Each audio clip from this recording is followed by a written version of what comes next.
Hi guys, in this video we will see how to fix Realtek audio console not working on Windows 11 and Windows 10. If you are also facing such type of issue, Realtek audio console not working, then here are the fixes. And the first workaround is right click on start button and choose run.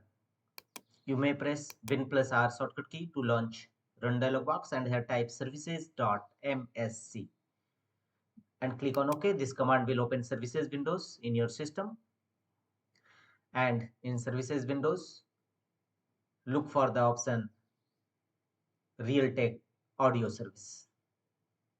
Scroll down and you will find Realtek audio universal service. Same, right click on it and choose start, otherwise restart. If you found already in a start mode, then restart Realtek audio service.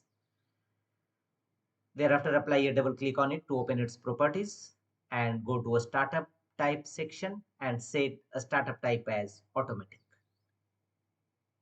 And finally click on apply and OK to save the changes. Means start or restart Realtek audio services in your system and check whether your error Realtek audio not working is resolved or not. If not, go to the next fixes, right click on start button and choose device manager.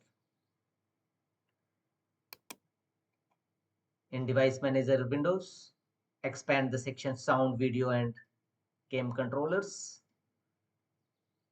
Sound, video and game controllers, expand it, and here you will find your Realtek audio.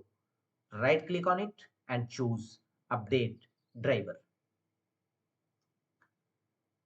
How do you want to search for drivers? Choose search automatically for drivers. And if update does not work, then uninstall Realtek audio and reinstall a fresh version of